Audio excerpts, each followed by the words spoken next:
Today, we are honored to have two success stories join Mr. Walter Hurd. Our guests will share their personal journeys from the challenges they overcame to the personal growth they experienced, all thanks to the Transition Assistance Program. Both guests will dive deep into their stories, uncover the lessons they've learned, and explore how the Transition Assistance Program can be a crucial stepping stone toward a successful civilian career. Whether you are a soldier, a veteran, or someone supporting a loved one through this transition, this episode promises to be enlightening and inspiring.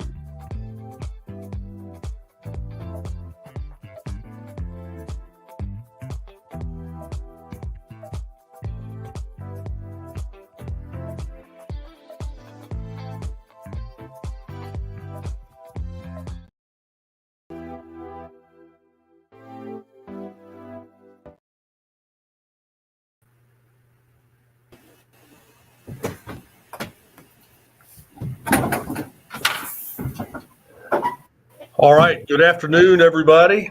It's great to be on podcast number 10 for the Army's Transition Assistance Program.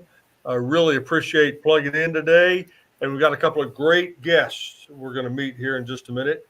But first, I want to welcome everybody. So I'm the director, as you know, you may know, the Army's Transition Assistance Program. Every year, about 100,000 soldiers take off their uniform and transition back to the civilian society from which we all came. Some of them are young and have done maybe 3 or 4 years in uniform, some older, maybe 30 years in uniform, and some, of course, somewhere in the middle. Many go home, wherever home is, but many stay put or go elsewhere. So all of those drive different challenges, different opportunities for the next chapter in their life. There are many success stories. Again, 100,000 soldiers. I want to talk about their numbers, and then I'm going to introduce just a couple of those 100,000 here in a minute.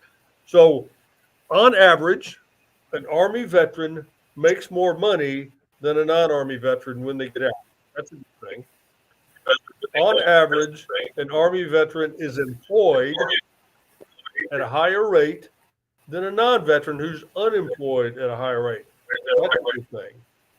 On average, an Army veteran stays with a company longer and doesn't change jobs as quickly. Army veterans stay longer than their non-Army veteran peer. And then finally, Army veterans are more successful in their own small business on average than their non-Army veteran peers. So all those are good news stories. We've got just a couple of individuals who can kind of put a name to those statistics.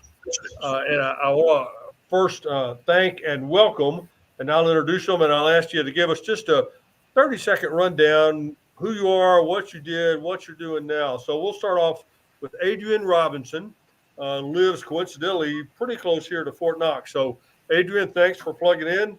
Tell us about yourself. Hey, so first of all, I just wanted to say thank you for having me here to be able to share my story. Just really quick, as it says, 20-year veteran as a signal officer in the United States Army. I retired out of Fort Knox, and I actually live about 15 minutes away from Fort Knox. I was in 4th Cav, which is the unit that I actually retired out of. My wife and I were both from Virginia, and currently, after going through my CSP, I actually was able to land a job here locally with the Abound Credit Union as an information system security analyst. Great. I want to hear more about that here in a couple of minutes. It was a great transition. Yeah, we're gonna delve into that.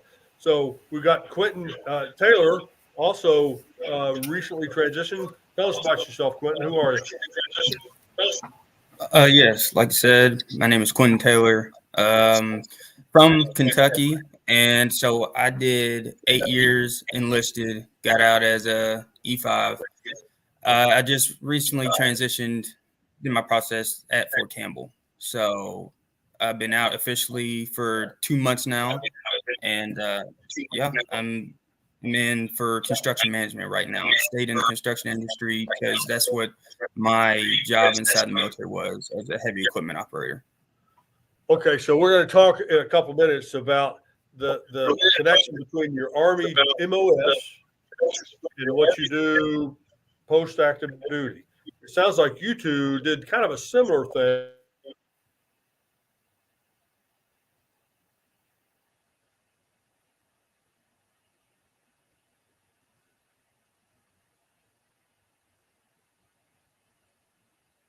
Or doing kind of a similar thing.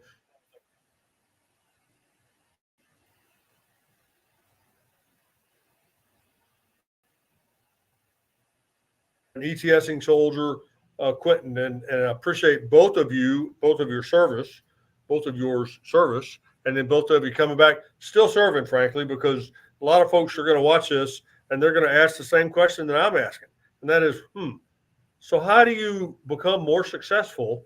How do you become successful as you transition off? So Adrian, let me just start off with that question. So it sounds like you retired and then kind of walked directly into a job that you're pretty excited about, and it's right up your alley. How did that happen?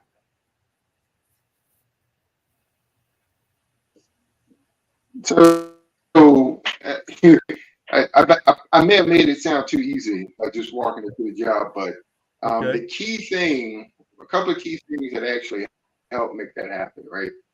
It was communication with my leadership early and often, because that really set me up for success. Understanding exactly what the op tempo is with the organization, helping them understand, hey, this is the time frame that I'm looking to transition out. What are those big ticket items that you need me to complete?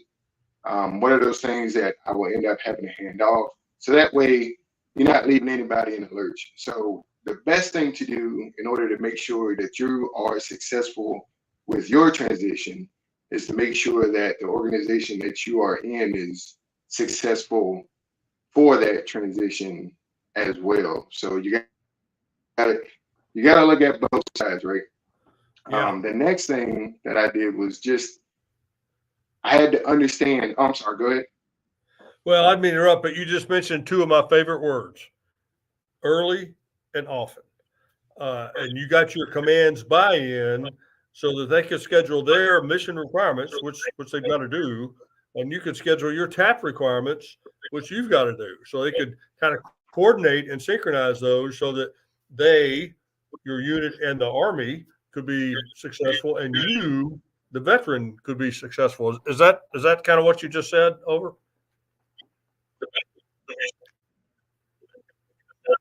That's true. That's true. Because you have to understand that the Army and your leadership wants you to be successful, but at the same time, they also have a mission, right?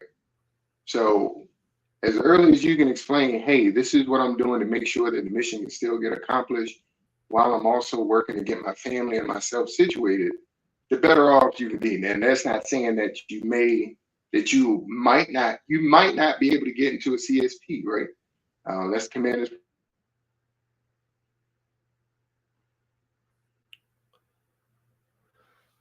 prerogative.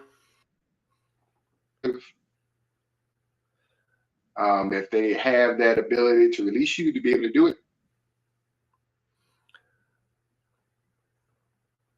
Okay, I think we're back. That's great, but you have to. Okay, you just have to make sure that both sides are ready for that transition. Yeah, great point. You got to get both sides, the Army and the soldier, synchronized on their transition requirements. Quentin, I'm going to kind of ask you the same question. So let me tweak the question a little bit for you, Quentin, and that is, when you said you were in uniform for 8 years, at what point in that did you start thinking about, what do I want to do when I get out of the Army? What's the next chapter? Did you start thinking about that a week before your DD 214? I hope not. Or did you start thinking about it years and years and years before your 214? So how'd that process work? for you? Yes, sir. So with that process, prior to being enlisted, my plan was I didn't know if I was going to do my initial contract 4 years or I was going to do 20 plus. I had no idea. So my goal going into it was let me make sure I get a job that is going to be good to, be able to be good on the outside as well. So that's why I chose a heavy equipment operator, because I didn't know how long I was going to be in. So when I was in Korea, my first duty assignment, and that's where, I started filling things out and everything as a young private. And then, just trying to be the best I could be. So with that, that's why I also wanted to make sure I set myself up for success at the beginning rather than later, as you said, a week before. That would be very, very challenging to try to throw everything at once. It could be very stressful. So on that aspect, I wanted to start even when I was a civilian prior to going inside the military. That's when I initially started thinking about that. So you had a plan. Then it sounds like even before you joined up, you had this long-term plan that you want to be in the construction and the earth moving business, maybe in 3 or 4 years, maybe in 20 or 30, but that was your long-term plan. That's got to have been helpful for you to know that as you were going through Army training and kind of put it in perspective, you think? Oh yes, sir. Absolutely. The farther you just, you think ahead and not get tunnel vision, that is the best route to go. It will set you up for a life success. And sometimes it will be stressful, but you just got to think, long term, everything will work out as long as you set a goal for yourself. There you go. That's good advice for life, by the way. Just set some goals and keep plowing ahead. That's good stuff. So Adrian, now you're retired. So you did 20 plus years in uniform. At what point did you start thinking, all right, so what's the next chapter? What do I want to do for the second half of this game?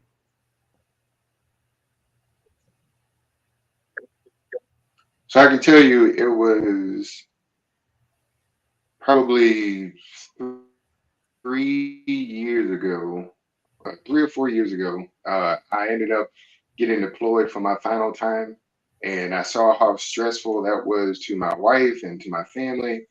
And it was just a feeling of, okay, this seems like this is probably a good time to go ahead and start looking at other options. So between that was a really eye opener.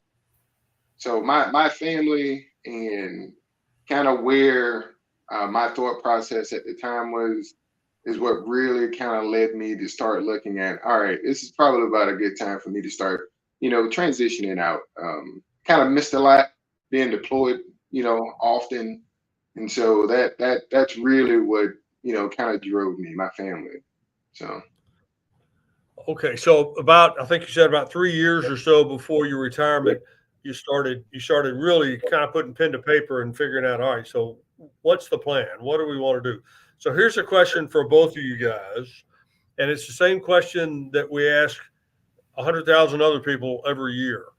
And that is, of these three questions, which one, in your case, was most important? And I'll encourage soldiers still in uniform to ask themselves, which of these questions is most important? So for you, was it number one, where I live? That's the most important, where I live. Or was it number two, what I do? I don't care where I live, but I really want to do a certain task.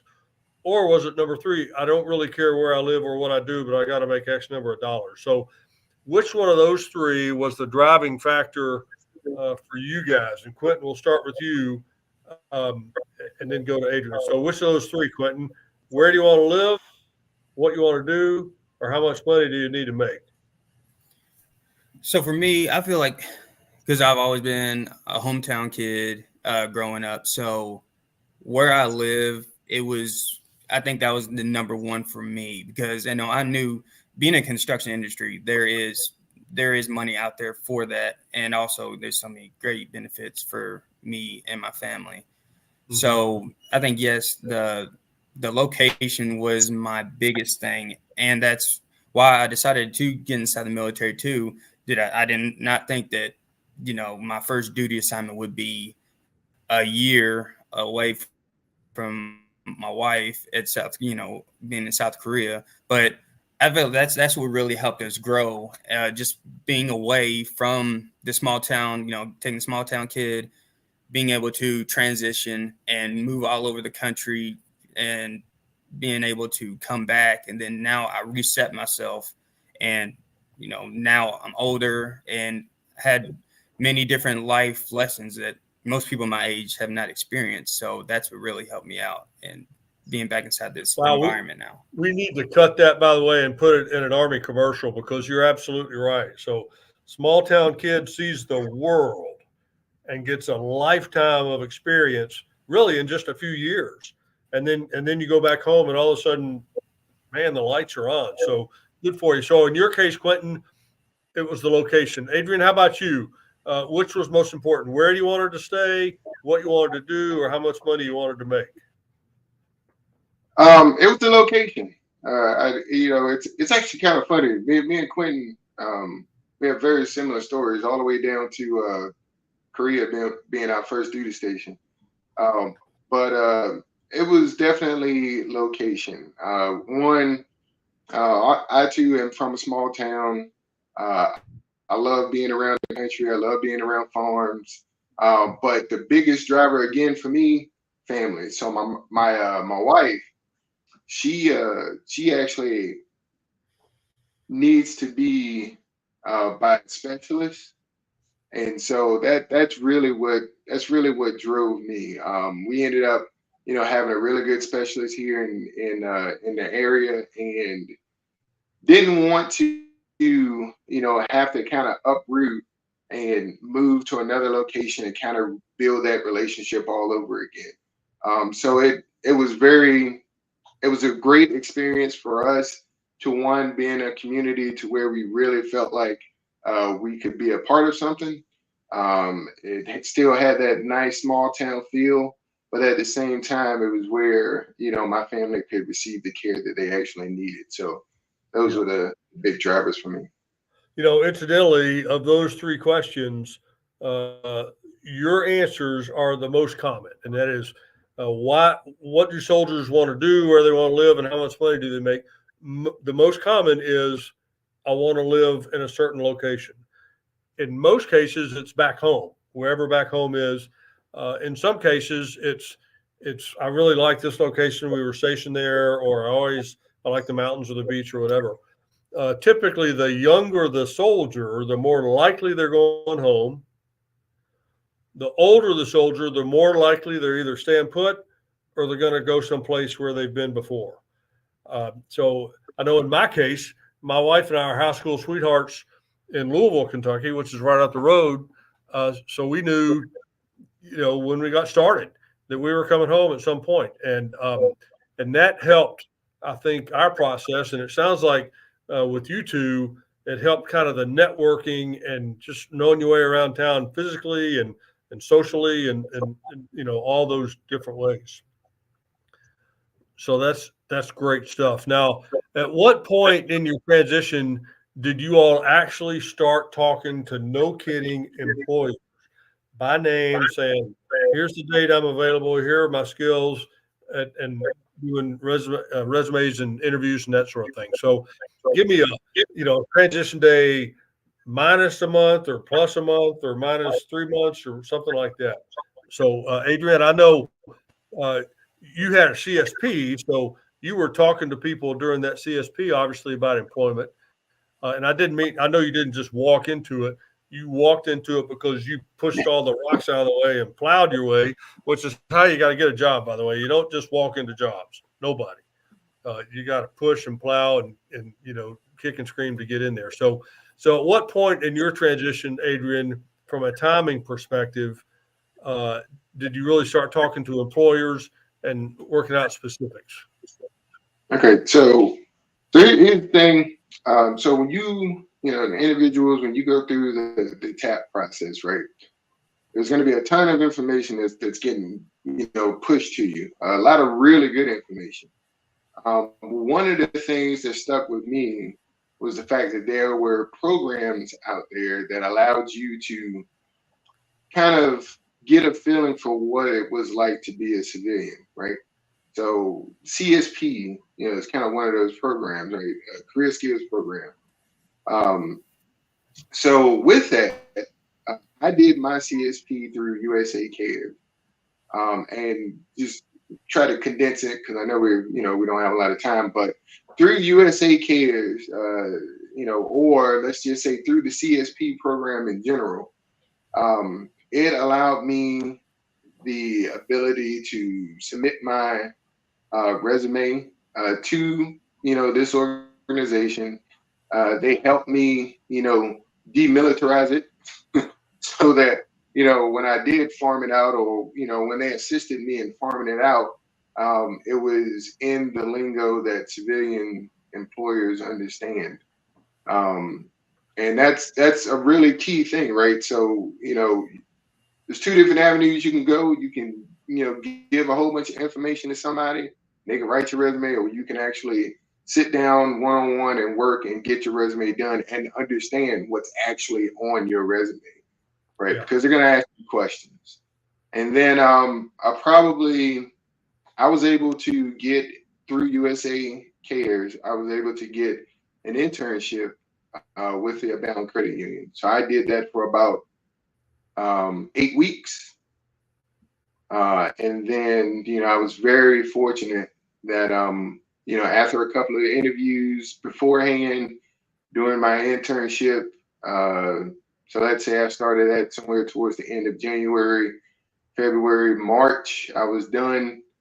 And then, kind of like waiting on standby. And I was very fortunate to get picked up for a permanent position at the Abound Credit Union. Good. So you had an advantage with the career skills program. You were actually in the business, and every day was an interview, by the way. Every day they were saying, yeah, I think we can do something with him. So about 1 in 10 transitioning soldiers does a career skills program or skill bridge program. So not many, 1 in 10, right? Let me ask you, Quentin, the same question. At what point in time did you actually start talking to a company about specific employment options and kind of making the handshake? So I think around the first time that I initially started talking to employers is so I got back from my last tour overseas from Romania, and I then made sure everybody knew that this is what I'm about to do. I got to start my transitioning process.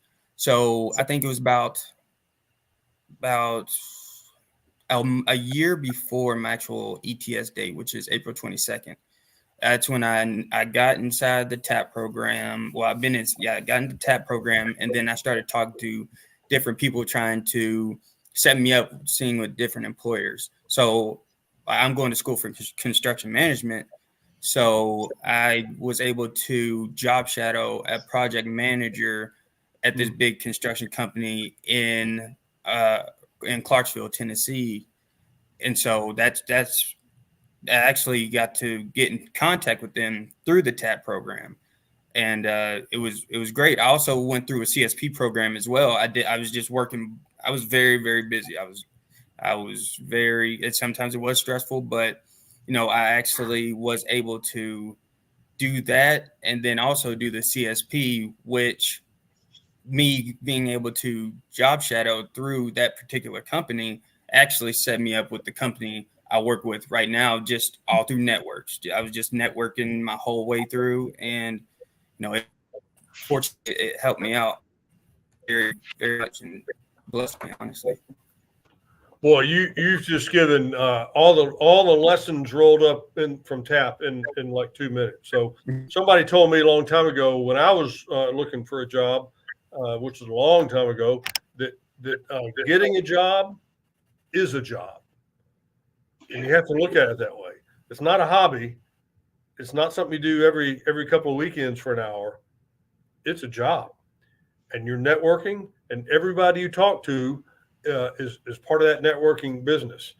And CSPs are great ways to do that for the lucky 1 in 10. But even if you're not in the CSP, you can still network. And that's why it's important to prioritize those 3 questions so early, because that's how you network. You want to network in a zip code? Do you want to network in an industry, whatever it might be, or in a price range? So that's really good stuff. Getting a job, finding a job is in fact a job. Okay, so here's the most important question right here. This is the big one, and this is what our listeners want to hear. So, what would you tell soldiers?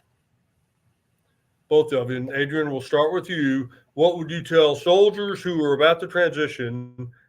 What advice would you give them? And similarly, what would you tell leaders of those soldiers who are about to transition? Be it a platoon sergeant or a first sergeant or a battalion commander or whatever. So, what would you tell the soldier right here? And then what are you going to tell the leaders right here? Adrian, go ahead. All right. So what I would tell the soldier, include your family. If you have a family, include your family. The transition is not just about you transitioning out of the military. It's about your family transitioning out of the military. It's going to be different across the board for the entire group, right? And then another thing I'll touch on that I kind of mentioned earlier on, communicate early and often. You just have to do it across the board, not necessarily just with your leadership, but also with your family. Communicate your intentions with your family, right? Let them be a part of the process. It will make that go so much smoother, And then as far as to the leaders, so I've seen it across the board. I've talked to leaders while I was in, and a lot of them were not a fan of the whole 24-month being able to quote unquote drop retirement, right? And I've talked to a lot of soldiers that were ready to retire, and all they were saying was, I'm gonna drop my retirement 24 months. Let's make sure we get that straight, right? Soldiers, being able to put in for retirement 24 months is not you chilling for 24 months. that is not the purpose, of that. So, help yourselves by helping your leaders understand that's not what you're going to do, right? So I will tell you, 12 months to do TAP and transition, you're not doing yourself a service. Like, you're really not. 18 months is probably about right, because then it gives you the chance to go through all of the TAP classes, kind of think about what those classes, did for you, and kind of line up your map so that when it's time for you to transition, and you got to think about it, your unit is transitioning as well, because they got to find somebody to replace you. Now you have that time. 24 months. I'm telling you, this is good not only for the soldier, but it's great for the organization, right? Because this is really helping the soldier and the soldier and the leadership to communicate and understand what is going on. It will provide the time and space for leaders to have that understanding of what you want to do, and it would help them to do whatever they can to assist you. But again, communicate early, communicate often, because they have a lot to do. You are not the only person that's transitioning. You are not their priority, but you are important to them. So make sure that you're staying around, you're doing what you're supposed to do to make it successful for both of you. But once again, you wrapped up, 100 hours worth of presentations there in just a couple of minutes, and you used our favorite 2 words, early and often, not only to go through TAP, but to communicate with your family, communicate with your leaders, communicate with yourself, frankly, about what you want to do and where you want to do it. And it's a great service to the transitioning soldiers to tell their boss about it. When the boss says, hey there, young specialist, what are your plans? And the specialist goes, I don't know. I don't have any plans. Well, then, you'd better think about it. Come back and see me next week and tell me your plans. And it doesn't matter, by the way, if you're a specialist or a sergeant or whatever, you still got to have plans because nobody's going to help you. You got to have them. Okay, Quentin, your turn. What are you going to tell the guys and gals that were in your formation just 6 months ago? And then what are you going to tell the leaders that were up in front of your formation 6 months ago? So like I told, I'm still keeping contact with a lot of the guys I served with, but even, my soldiers that were under me. So like I would tell them is, like you said, have a plan. I would always try to get them to tell me, all right, so what do you have a plan? Especially if you have a family, you have wife, you have kids or, husband or kid, vice versa. So you always have to have a plan. And like timeliness, I always make sure you start on time. I make sure that, I put everything in my calendar, and about 18 months is when I started my process. First got in there, had my first initial, got on the computer, did all that good stuff. And then I met with my counselor, and then I knew I wanted to start the process.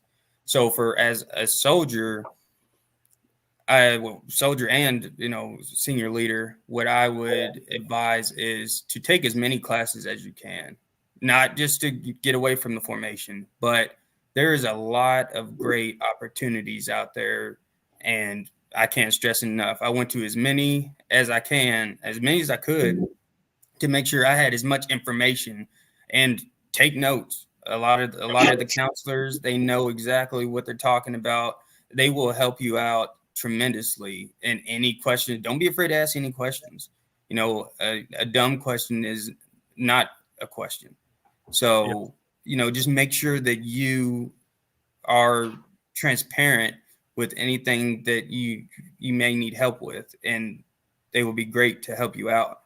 Anybody, a senior leader, especially, you spent many years inside the military. So, I would advise, going through those different mini classes, because they will help bring you down and, actually be able to help you transition over to the civilian sector even more, rather than jumping straight out of the military after 20 plus years. That's all type of deal.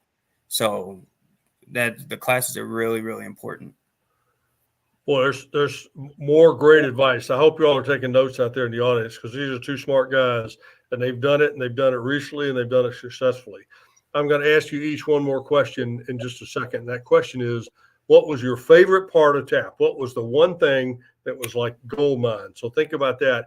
But what they just stressed a minute ago, the go early and go often piece, it isn't just about starting a process that's kind of lockstep.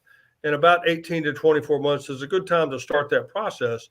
But really, it's the process in your head to think about, what do I want to do? What does victory look like years from now? And you just heard, Quentin was thinking about that when he was in basic training, or even before, and Adrian after 20 years, but he was thinking kind of 3 or 4 years out, I think is what you said, is, I'm going to retire. I know it's about 3 or 4 years from now. So let me kind of draw a picture of what success looks like for me. And that's good advice for anybody. Maybe literally draw a picture, white picket fence, 2 dogs, neighborhood, and then kind of how does that happen and where does that, and you start putting it together. So that's really what we mean about thinking about this early. Okay. What's the one class you took, Adrian, the one TAP class that you just thought was worth its weight in gold? There were so many, but the number one that I would say was probably worth its weight in gold probably be the VA benefits class. Okay. VA benefits, that's a good one. It's a one-day class. Yes. Everybody is required to go by law, by the way. And they talk about, obviously, your benefits. Okay, Quentin, he already picked that one. You nodded your head, but you got to pick another one now, because you can't pick the same one. It's one of the rules. All right. So Adrian already stole mine, but no, I had top 2. That was not my number one, but my best one was honestly the resume building class that helped me out tremendously. especially with the job that I got right now. Just even when I sat in on my interview process, because it's kind of funny because actually my good friend now, we didn't even meet each other until then. He was actually my actual teacher inside the resume building class, and he helped me out tremendously, and he helped me build my resume. And once the recruiter for my job, I told him I'm building my resume right now, and as soon as I finished it up, then I sent it immediately to him. We set up an interview process and sat in the interview for about an hour, and then they all looked at my resume, and their exact words were, "Well, yeah, your resume is atypical than what we're usually used to, and we would love to hire you because you've been inside the construction business for a while. You even serving our country, so we definitely want you." So building that resume and actually making sure that everything is conjuring to the civilian sector now, that definitely helped me out tremendously. Good.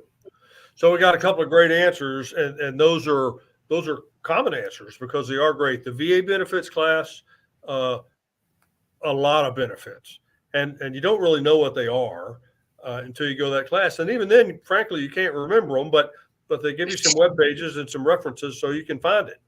You probably don't remember the details about the burial benefits, but there are some, so to just start looking when it's that time. And Quentin, same thing with the resume. It's not just a piece of paper. It's the thought process that a soldier has to go through and say, yeah, you know what? These are my skills. I can do this stuff pretty well. And this is all my experience. And yeah, I was only in the Army 5 years, but I did 10 years worth of stuff. I went to Korea. I deployed overseas. I've done all this cool stuff that your average guy down the block who's been, living in mom's basement for the last 5 years, not to denigrate that, but they might not have those kind of experiences. Listen, I'll finish like I started. You guys are the success story. You are 2 out of 100,000, but you are 2 great success stories. And the common thing that I see here, you all, for those listening, is these folks started thinking about it a long time ago. They didn't just walk into the TAP class and say, okay, what do I do? Man, they were proactive. They were thinking about it, and it worked because they're both on the way to career number 2, and they're well on their way, and they're moving out smartly. So I'm proud to stand in formation with you 2, and I'm honored to have you all on this podcast. Really appreciate it. This was number 10. In about a month, we're going to do number 11. Pretty excited. We have a couple of topics we're kicking around, so I look forward for our audience plugging back in, and I look forward to seeing you guys out on the street or in the field. Yes, sir. Thank you so much. All right. Thanks for having me. Thank you. Appreciate it.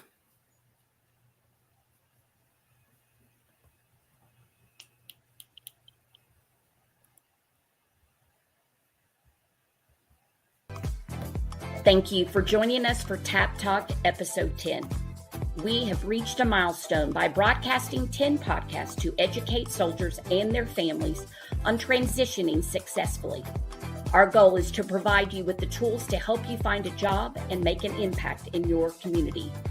Over these past episodes, we have covered many topics from resume building and networking to financial planning and how to dress for success.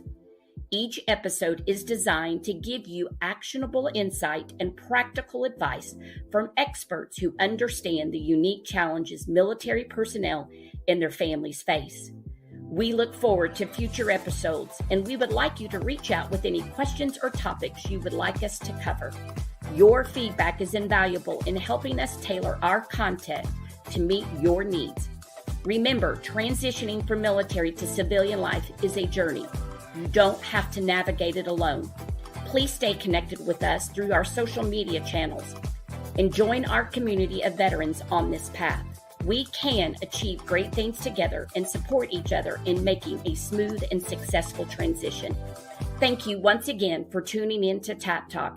Until next time, take care and stay strong.